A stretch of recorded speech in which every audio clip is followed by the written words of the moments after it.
Okay, I have decided to do a haul video, which I don't do very often, very rarely, in fact, but this has been an accidental haul in some ways, so I haven't uploaded the video for a little bit, and in the last couple of weeks, I have acquired a few bottles and a few decants, and I'll tell you about what I've got. I'll show you what I've got. I'll talk a little bit about them because I'm kind of a bit excited about some of the perfumes that I have here. So let me start off by saying that the first bottle I'm going to show you is a blind buy, which I have not done for a while. I don't blind buy very often, and for probably a couple of years now, I've been on this kind of quest for or an exploration of carnation perfumes, carnation dominant perfumes. So in recent times, I have tried and quite enjoyed things like Filtre from Hiram Green, as well as a perfume from Angelos Creations called Louillet. And recently someone I follow on Instagram and follows me back I was talking about carnation perfumes, and it was suggested that I try a Prada carnation, which I didn't know actually existed, and then I was talking to Hannah from Canadian Beauty and talking about the Prada Infusion line, and apparently the perfume that was recommended to me was Prada Infusion Douillet, so the carnation Prada from this particular line. And I found it, I only bought it because it was at a pretty good price, and I wanted to try it, and it did seem that this wasn't that easy to find. I found it online. It was a good price. If it was more expensive than the price I paid for it, then I may not have got it, but I have it now, and I have been wearing it all week. For the last 7 days, in fact, and I've been enjoying it. But what I will say is that the carnation part of this perfume is mainly in the opening, and it's not quite what I imagined in my mind for the carnation that I wish for, that I want to smell, that whether it's realistic or not, that's not the point. It's more about what I have in my head and smelling something that is actually replicating that through my nose and through scent. This is a lovely perfume though, and I've been enjoying wearing it all week. I actually prefer the dry down to this perfume, and it definitely has this quite typical Prada powdery dry down that I also seem to find in my only other Prada perfume, which is Amber Pour Homme Intense. So there are similarities, and I think it's the same perfumer that did those as well, Daniela Andrea, and it's nice. Look, as far as whether this stays long term in my bottle collection, I can't say after a week of wearing it. I have been enjoying wearing it. I'm not going to stand here and lie and say I've been loving it or fallen in love, because also the other thing about this is that it is quite soft, and I tend to smell it for the first couple of hours at the beginning of the day. It's been really cold here as well, and then it sort of disappears. And if I sprayed my wrist and I've put it up to my nose, then I can still smell it. But yeah, that's my first impressions of a Prada Infusion Douillet. And the next several bottles that I'm going to talk about, I just want to go off on a tangent here and say, over the years, my subscribers who follow me on this channel and watch my videos have just been, I can't say enough how supportive, and in particular how generous they've been. Like I've had people send me partial bottles, full bottles, samples, decants over the years, and all have led to me being able to smell things that have turned into perfume loves, and also being able to try things that I would not have normally had the opportunity to try. So a few days ago, a parcel arrived for me at home, and it had a couple of bottles of perfume, a mini bottle, and a few decants of some perfumes. Now, I'm going to go through them briefly because I don't want this video to be too long, but I'll talk a little bit about each of them. And I might start off with one that I've already kind of worn. I've used up a sample of this that I got a few months ago, back in March, and I really, really enjoyed it. And I've been fortunate enough. Also, the person who sent me this parcel, you know who you are. Thank you so much for it. I'm beyond grateful for this. But I have a bottle of Kiehl's Original Musk, which I'll unbox for you right here. And there we go. This is a 50 ml. I think it's the Eau de Toilette. It's obviously a new bottle of the Kiehl's Original Musk, which has been around for years and years and years. My understanding is that it originally came out as an oil, and now it's available in Eau de Toilette. And what I think about when I wear Kiehl's Original Musk is that it is like what I was talking about before with Carnation. In terms of a musk scent, this is what I think about. And it's also blended with some really nice white florals. I'm not sure if there's other florals in there like rose, but I mainly get white, soft florals to really complement the musk. It conjures up images of sleeping in a bed of flower petals and getting all sweaty and waking up, and that's the combination of smells that you get. And I'm talking about sleeping naked, by the way. And so that's Kiehl's Original Musk. The other bottle I got is a famous one. It's been around for nearly 100 years now. And some time ago, I think it might have been on Instagram, I essentially just asked the question, what are your favourite classic leather perfumes? And one that I had not tried, and I get to try now, and one that was recommended quite a few times, was this one, Knize 10 from I think it's an Austrian house, and the word Knize is Czech for prince, based on my very limited Google research. That's the bottle. So I haven't actually worn this yet. I'm planning to wear it for the coming week, and I'll give you my impressions after that. So I don't want to talk too much about this because I really don't. I'm not familiar with it yet, but I'm very excited to wear it. So you can see already just from these two bottles how generous this gift was to me. The third bottle, which is a 15 ml miniature, is from the House of Cartier. And when I got this, I thought that I was unfamiliar with this particular perfume and I'd not heard about it. But I was reminded by my friend Ryan from True Connoisseur that when we were both smelling a bunch of perfumes over hours in a department store when we were in Milan, we went to test Cartier's, I guess, their luxury line.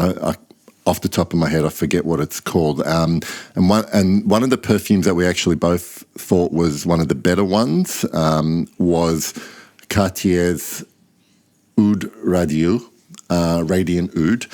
And when I sprayed this on the other day, I was so struck because before I sprayed it on, I went to look up the notes of this perfume, and obviously I expected to see oud there as a note, but there was also ginger and black pepper. It was a very simple note pyramid. So I was excited by the prospect of what this ginger note would smell like because, again, ginger is one of these notes that I'm trying to find my holy grail in a perfume. And I have to say that so far of all the ones I've smelled, which claim to have ginger as a dominant note, this Oud Radio is my favourite so far. And I'll give you a brief description because I'm reluctant to go too much into detail based on one wear of a perfume. But the way that this ginger blend is blended in with the essence of an oud accord, it's not, to my nose, it's not a full-blown, funky, dirty oud like you'd find in some artisan perfumes or some of those more expensive Frederic Malle perfumes. It is a westernized oud, I guess, for want of a better description. It's a very refined, almost dry, bitter, woody note. And when it's blended with this ginger, and the spice of the pepper, and I'm sure, and I don't want to be naive enough to suggest there aren't other notes or ingredients in this composition, but it really kind of reminded me of a classic ginger ale note. It's not in any way boozy or anything like that, but for those of you who like to drink just straight ginger ale, you would understand, especially the fizziness of the pepper almost reminds you of drinking that particular beverage. So I really, really enjoyed wearing it, and I'm looking forward to wearing more of that as well. That's Oud Radio by Cartier. Now, then the decants that I got, one which has actually been on my wish list for a bottle for some time, but I was going to wait to until the summer later this year. This is a decant of Chanel's Paris Edinburgh. I can't wait till the weather warms up a little bit so I can wear this and test it properly, and it's good that I'm going to get to wear it several times before I pay for a bottle. The other two decants I got are one that I've tested in a store before and one that I kind of had never, and surprisingly it's actually quite a popular perfume, and I surprised myself that I don't think I ever tested it before, but I'll explain that in a minute. I'll talk about this one first. This is a decant of Santa Maria Novella's Acqua di Cuba, and unfortunately, it appears to be one that Santa Maria Novella have chosen to discontinue recently. But I wore this yesterday, and it's interesting because Acqua di Cuba, I wouldn't describe it as one of those sweet tobacco perfumes.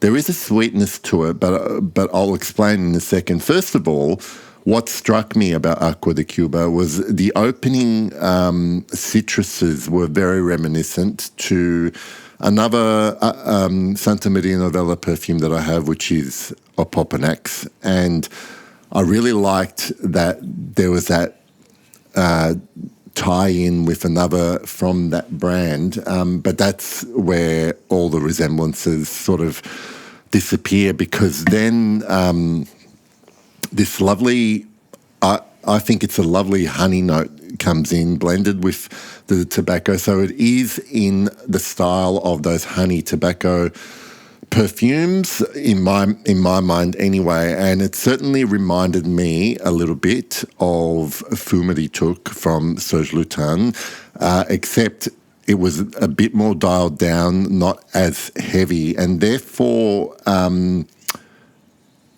made it I guess more versatile in terms of I don't think I could handle wearing Fume de Tuc in hot weather, whereas I think Aqua de Cuba would be just like perfect on a warm summer night.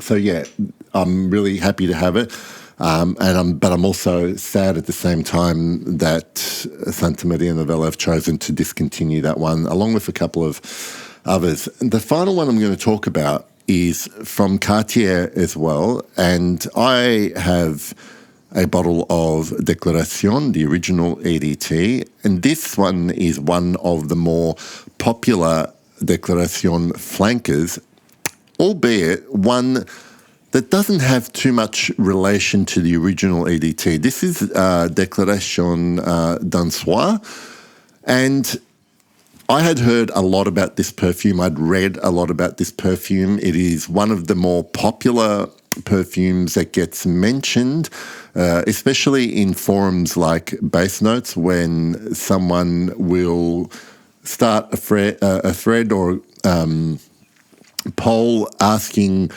what are the better masculine perfumes with rose, masculine rose perfumes. And usually I kind of always am a bit confused about like what a masculine rose is supposed to smell like.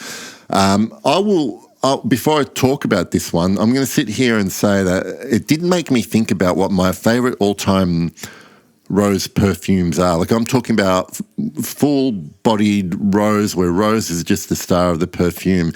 And it's one I don't own. Like I own a few perfumes where rose is a big part of its composition. And the one that I kind of wish I had a bottle of, but I'm scared to try the current version of. So if anyone's got this particular perfume out there and are happy with the current version of it, it's Tom Ford's Noir de Noir. I just love that perfume, and I had a decant of it for a long time.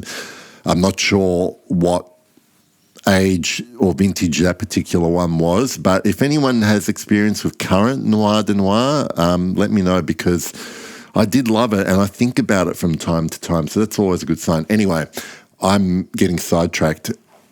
Declaration d'un Soir is really I wore it today and I have to say I was like surprised in a weird good way.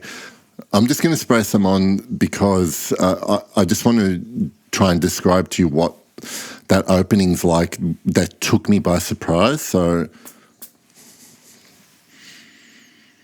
first of all, I'm used to a rose perfume just giving me the rose from the get-go. Like it's there from the start to finish.